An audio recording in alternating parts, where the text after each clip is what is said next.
In the lush tropics of Southeast Asia grows a fruit so polarizing, it's the Shakespearean drama of the culinary world, the durian. Infamous for its aroma, akin to a blend of gym socks and caramel, it's banned in public spaces across Asia. Imagine a fruit so potent, it's persona non grata in hotels and trains. But what's in a smell? Beneath its spiky armor lies a custardy heart, a flavor so rich and complex that it turns first-time tasters into lifelong devotees. It's like a culinary plot twist: repel with the scent, enchant with the taste. Durian isn't just a fruit, it's a cultural icon. In parts of Asia, it's celebrated with festivals and even finds its way into pizzas and cakes, showcasing its versatility. It's the Beatles of the fruit world, either a chart topper in your heart or an enigma. Eating durian is like joining a secret society. You brave the initial olfactory shock, only to discover a hidden world of flavor.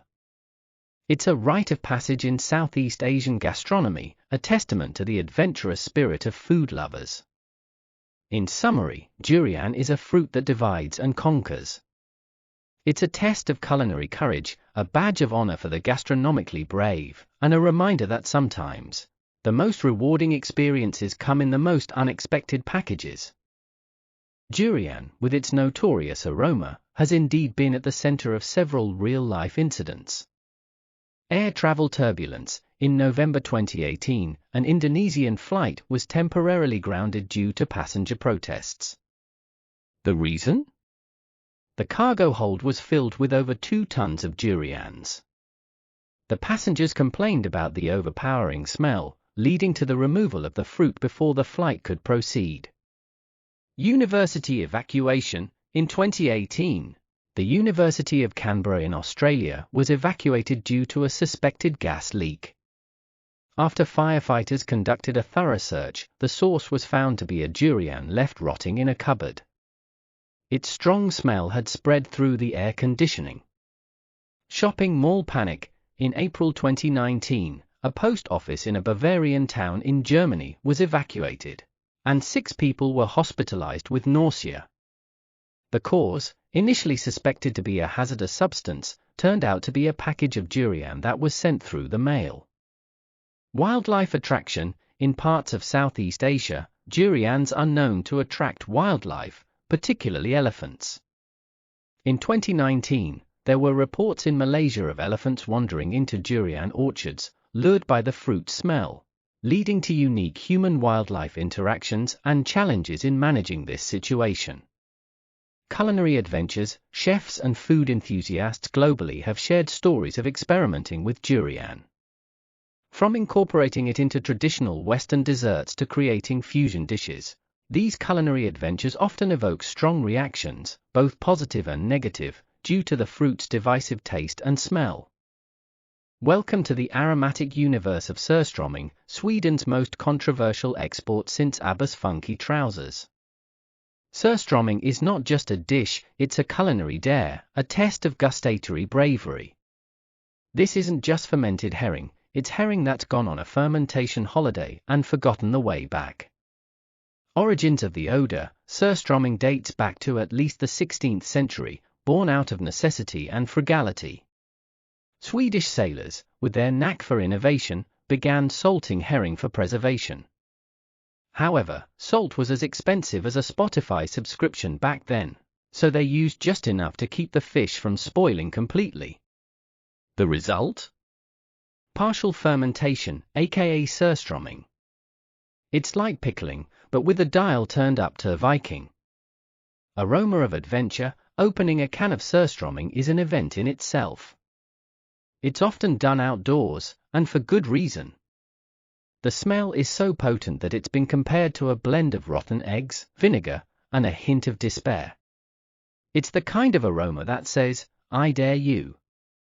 In fact, the scent is so robust that the European Union nearly banned its transportation on flights, fearing it might be classified as a biochemical weapon rather than a snack. Taste test. If you get past the smell, and that's a big if, the taste is surprisingly not terrible. It's salty, tangy, and fishy, with a texture that's a cross between sushi and a science experiment. It's an acquired taste, much like enjoying a silent film or understanding modern art. Cultural culinary icon. In Sweden, surströmming is more than just food, it's a cultural rite of passage. Surströmming parties are popular, where brave souls gather to challenge their senses. It's like a Swedish version of a toga party, but with less togas and more tin openers. In the world of surströmming, the drama is as pungent as the dish itself, though, thankfully, not usually life-threatening. This Swedish specialty has made waves beyond its taste, creating memorable moments and a few raised eyebrows. 1. A smelly misunderstanding. In Germany, a building was evacuated, and a hazardous materials team was called in. The culprit? A can of surströmming. The powerful odor was mistaken for a gas leak. When the truth was revealed, it was less of a biohazard and more of a bio-ha-ha moment. It's probably the only fish dish that's ever been suspected of being a chemical weapon. 2. The airborne fish ban. Remember the good old days when you could bring a tuna sandwich on a plane? Well, surströmming took in-flight fish to new heights. So much so, several airlines banned it, fearing the pressurized cans might burst and unleash an olfactory nightmare at 30,000 feet. It's not every day that a fish dish gets treated like a potential air travel threat. 3. The YouTube challenge. In the age of social media, surströmming found a new stage. Numerous YouTubers have taken that surströmming challenge, often with hilarious and gag-inducing results. It's become a rite of passage for online daredevils, combining the fun of a food challenge with the thrill of a horror movie reaction. 4. Surströmming in science. Surprisingly, surströmming has been the subject of scientific study. Researchers have analyzed the can's microbial contents, finding a diverse world of bacteria, but nothing harmful. It's like a tiny, stinky universe inside each can, revealing that surströmming is as fascinating scientifically as it is gastronomically. 5. Culinary daredevils. Chefs around the world have experimented with incorporating surströmming into various dishes, from pizzas to pastas, often with mixed results. It's a testament to culinary bravery, like trying to tame a wild beast with a spatula and a recipe book. Welcome to the saga of Hákarl, Iceland's culinary dare, where the shark isn't just jumping, it's fermented. Hákarl, or fermented Greenland shark, is the kind of dish that makes you wonder if the Vikings were gastronomic geniuses or just had really resilient taste buds. The fermentation fascination. Hákarl's origin is steeped in necessity and ingenuity. Greenland sharks are toxic when fresh, thanks to high levels of urea and trimethyl monoxide. The Vikings, not ones to waste, discovered that burying the shark and letting it ferment made it, well, less deadly and more edible. It's like discovering cheese, but instead of milk, you start with a shark. Aroma of adventure. The first thing you'll notice about Hákarl, its smell. Some say it's akin to cleaning products. Others liken it to a strong cheese that's been plotting its revenge. It's a scent so unique that it's both a challenge and a conversation starter. Taste test. If you get past the aroma, you're in for a taste that's as robust as an Icelandic saga. It's chewy, fishy, with a hint of ammonia, like a seafood dish that's been on a very long sea voyage. Cultural culinary icon. In Iceland, Hákarl is more than food. It's a heritage. A testament to survival and resourcefulness. Eating Hákarl is not just dining, it's time traveling to the Viking era. It's served traditionally during Árabállett, an Icelandic midwinter festival, where it's paired with brennivin, a local schnapps. Think of it as the Icelandic version of peanut butter and jelly. If peanut butter was a shark and jelly was firewater. UNESCO recognition. Hákarl isn't just a dish, it's a cultural icon, recognizing its significance. UNESCO included traditional Icelandic food, including Hákarl, in its intangible cultural heritage list. This isn't just a nod to a unique culinary practice. It's an international hat tip to a tradition that's as enduring as it is pungent. Celebrity Challenge. Hákarl has become a notorious challenge for adventurous foodies and celebrities alike. Chef Anthony Bourdain described it as the single worst, most disgusting and terrible tasting thing he had ever eaten. Meanwhile, Gordon Ramsay, after a taste test, spat it out on his television show. It's the kind of dish that not only tests your palate, but also your facial expressions. The science of fermentation. The science behind Hákarl's fermentation process is fascinating. Researchers have found that the fermentation process reduces the shark's naturally occurring toxins, making it safe to eat. It's a perfect example of how traditional methods can turn potentially dangerous food into a delicacy, a mix of culinary art and science. Tourist attraction. Hákarl has become a must-try for visitors to Iceland, turning into a rite of passage for tourists seeking authentic Icelandic experiences. Its reputation precedes it, drawing in the curious and the brave. Tasting Hákarl is often on the bucket list of visitors, akin to a culinary badge of honor. Welcome to the quirky culinary universe of balut, where the question, what came first, the chicken or the egg, gets a whole new twist. Balut, for the uninitiated, is a fertilized duck egg, incubated for about 18 days, boiled, and served with a pinch of salt, chili, and vinegar. It's not just a dish, it's an adventure in a shell. The surprise inside. The first encounter with balut is always memorable, often marked by a mix of curiosity and hesitation. Imagine cracking open what looks like a typical boiled egg, only to find a semi-developed duck embryo. It's like opening a mystery novel, except you're eating the plot twist. A culinary dare. In the Philippines, balut is a popular street food, often enjoyed as a protein-rich snack or a beer accompaniment. It's a test of culinary bravery, a rite of passage for many.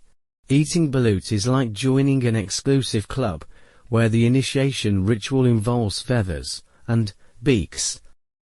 Nutritional powerhouse. Beyond its initial shock value, balut is a nutritional powerhouse, packed with protein, calcium, and vitamins. It's like a multivitamin, but in egg form. For locals and aficionados, the taste is described as a mix of savory, soup-like flavors with a texture that's a cross between hard-boiled eggs and tender chicken. Cultural icon. Balut isn't just food. It's a cultural icon in the Philippines, representing resilience and resourcefulness. It's a symbol of the Filipino spirit, encapsulating the ability to find nourishment and joy in the most unexpected places. Aphrodisiac reputation. Balut is often hailed as a natural aphrodisiac in Filipino culture. It's like the oyster of the poultry world, believed to boost more than just your protein levels. Whether it's the rich flavors or the daring act of eating it, balut is synonymous with a boost in bravado and perhaps romance. A star in eating competitions. Balut has gained fame in various eating challenges around the world. It's the go-to item for a shock factor, turning contestants into instant daredevils. Eating balut isn't just a test of taste, it's a trial of courage. Think of it as the extreme sport of the culinary world. Nutritional champion. Beyond its notorious reputation, balut is a nutritional powerhouse, packed with more protein than a regular egg. It's a favorite among bodybuilders and fitness enthusiasts in the Philippines. It's like the egg that went to the gym and came back flexing its nutritional muscles. Cultural variations. While balut is most famous in the Philippines, variations of it are found in other Southeast Asian cultures, like Vietnam and Laos. Each has its own twist on the dish, proving that the love for a little duck in an egg is not just a Filipino affair, but a Southeast Asian romance with bold flavors. In the rolling hills of Sardinia, there's a cheese that dares to be different, cashew marzu. This isn't your everyday cheese. It's a culinary tightrope walk, a cheese so adventurous, it's literally teeming with life. A cheesy tale of origins. Cashew marzu, meaning rotten cheese, is born from pecorino sardo, but it doesn't stop at mere fermentation. It goes a step further, or should we say, a lava further. The cheese is deliberately infested with the larvae of the cheese fly, Pyrphila. These little wrigglers bring about an advanced level of fermentation and a texture that's creamy. To say the least, it's like Pecorino Sardo decided to go on a wild backpacking trip and came back transformed. Daring delicacy. The cheese is traditionally eaten while the larvae are still alive, because, in Sardinian food culture, the movement is considered a sign of freshness. Yes, this cheese is so fresh, it wiggles. Eating cashew marzu is not just a meal. It's a dynamic dining experience. It's like having dinner and a show, all on one plate. A ban and a demand. Despite its popularity in Sardinia, cashew marzu has faced legal hurdles due to health concerns. It's been banned and unbanned multiple times, yet its allure remains undiminished among cheese connoisseurs. It's the cheese equivalent of a forbidden love affair, banned but passionately desired. Larvae leaping. One of the most captivating aspects of cashew marzu is its lively inhabitants. The larvae in the cheese are known to jump when disturbed. Diners often shield their eyes or cover the cheese with their hands while eating. It's like a mini cheese circus with acrobatic larvae, making dining a more interactive experience. A risky bite. Cashew marzu's adventurous spirit comes with a cautionary note. If ingested while the larvae are still alive, there's a risk they can survive in the intestines, leading to a condition known as myosis. It's the cheese that potentially bites back, adding an element of dining danger. Cheese of the people. Despite or perhaps because of its notoriety, cashew marzu holds a special place in Sardinian culture. It's often enjoyed during feasts and special occasions, symbolizing a deep connection to local traditions and a nod to the bold flavors of life. It's not just a cheese, it's a celebration of Sardinian heritage. Underground delicacy. Due to its controversial nature and legal issues, cashew marzu has taken on an almost mythical status, becoming a part of the local culinary underground scene. Seeking out cashew marzu can be as adventurous as eating it, involving whispers in local markets and knowing nods. It's the culinary equivalent of a secret handshake. Thanks for watching. See you later.